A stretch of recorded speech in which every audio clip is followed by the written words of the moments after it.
Another thing is keeping your mind occupied and busy while you're hiking. When I started, I was a big advocate for just being in the moment, being present. So I didn't listen to anything when I first started. I would just be thinking, I would be taken in my surroundings, I would be thinking about my life. You know, you get super deep when you have all this time with yourself. You know, you're doing a lot of like personal investigation. It can get scary in there sometimes. sometimes. Oh yeah, you're like digging deep. And so I did that, and I thought a lot about my future. I thought about what I want in my life, and like the days kind of flew by, you know, just doing all those things. And then after a couple weeks, I was like, this is just not working anymore. You start to go a little, or I did, started to go a little crazy.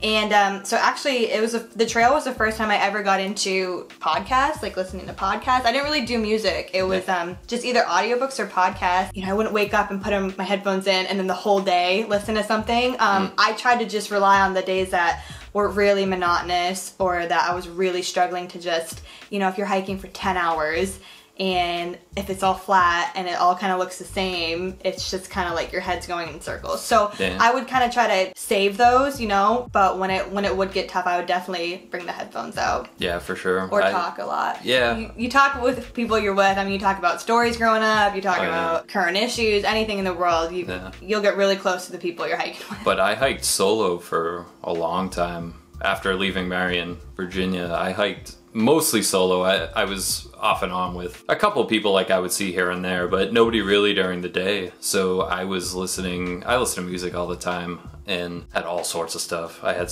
tons of music saved to my phone. Maybe I'll put the playlists down in the description of the video. But big metal fan, big reggae fan, oddly enough. We had some throwback R&B Yeah, stuff. I had a like throwback R&B playlist. The tunes were definitely pumping. Podcasts were huge too. Listen to all sorts of stuff out there just to keep your mind occupied. And here's some things that might not be like exactly what you think. So like I was listening, for instance, to Joe Rogan podcast pretty frequently, and they're typically like 3 hours long. Some of the guests he has on there aren't people I would necessarily agree with, you know, on every subject, but I don't know, it was nice to hear other viewpoints, I suppose. So I don't know, it was all part of the thing out there, I guess.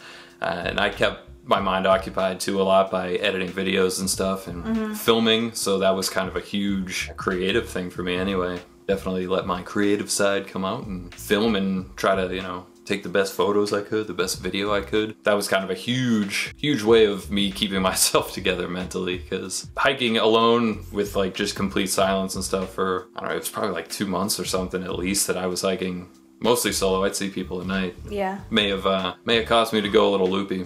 And if I'm being honest, I feel like from the start of the trail to the end of the trail, I feel like if you watch the videos, I feel like I am actually like going, not crazy, but like by the end of it, yeah. You got a crazy look in your eye? Yeah, I don't know. Before I started hiking, you know, you're working all day, and then you're seeing your family, you're seeing your friends, you're having to do these tasks that you, and these responsibilities, and very rarely do you ever have the time. Like, I used to love just commuting or like car rides because that was kind of the time to yourself. Well, now you have all day to yourself, you know, and that's probably, for me, it was like the first time in my life that I had that time. So in a way, like sometimes it almost felt meditative, you know, like you just kind of got in this trance of like you're walking the rhythm of your feet and everything, and then you'd look down and hours would have gone by. Or just using the time to like work through stuff that maybe you didn't really have the time to before. So as I was walking, I would in my mind try to like write a blog post or an article or whatever, and just kind of like edit it in my mind, think about what I wanted to say, and that way when I actually took my phone out to jot notes down, I pretty much already had the whole thing written. So just using that time, like you have so much time, and just using it, you know, taking advantage of it. Keep your mind occupied and you'll be good to go,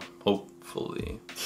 So next on the list, injuries. If you are developing some sort of injury, some sort of frequent ache, be it your knee, perhaps a little blisters forming, something like that, stop and take care of it immediately if you can. A lot of people will let things like this go, and it just develops into a much more massive problem. So I don't know, say your knee is aching, for instance, and it has something to do with perhaps pack weight, maybe the way that you're walking, maybe you're trying to favor, you know, some other sort of injury. Or shoes. Yeah, or shoes, especially blisters. A lot of people were developing blisters, myself included. After I switched out of my first pair of shoes, I couldn't find a pair of shoes that fit me. And I switched shoes 3 times in a 4-week period, just trying to stop that from happening. And eventually, luckily, I found a pair of shoes that worked unbelievably for me. Little plug for the Ultra Lone Peak 3.0s. But those shoes before it was terrible. My feet were getting torn up. So at the end of the day, I would get into camp, and this is the only time I would ever have blisters, and I would have to pop them in camp. Yeah, and it is exactly. I couldn't put it better myself. It's not a fun thing to do. Quite frankly, if you're getting blisters, I'd say 99% your footwear is wrong. You shouldn't be getting them that frequently, and I was getting them frequently with the new shoes. So the first pairs I had were great. Couldn't find new shoes, tried a bunch of different kinds, and every one of them were terrible until I found the new Ultras. So definitely address, injury concerns as soon as possible. Otherwise, it's going to drive you insane. Definitely keep an eye on them, but also I feel like I always kind of assume the worst in like every situation. So I had a couple very minor injuries, but at the time, I just got so consumed in them. Like there was one day I was in town, and for the first time ever, like we were walking around Damascus, and my shin really started to hurt. Like I had shin splints, but in my mind I was like, my hike's done. Like I mean, it just came on so suddenly, and I couldn't even walk to go get ice cream. And so I was so stressed out. I was like, this is gonna be the end of my hike. I was looking up how long it takes to heal shin splints, and it's 6 to 8 weeks, and I'm diagnosing myself, and this happened numerous times on the hike with different things. And then I took like a day off, and I iced it, and I was good to go. And that happened numerous times with like an Achilles injury, a knee injury, my shin. And so mind you, I did keep an eye on it, but probably too much so. I was just super stressed out and assumed that my hike was just going to be ruined.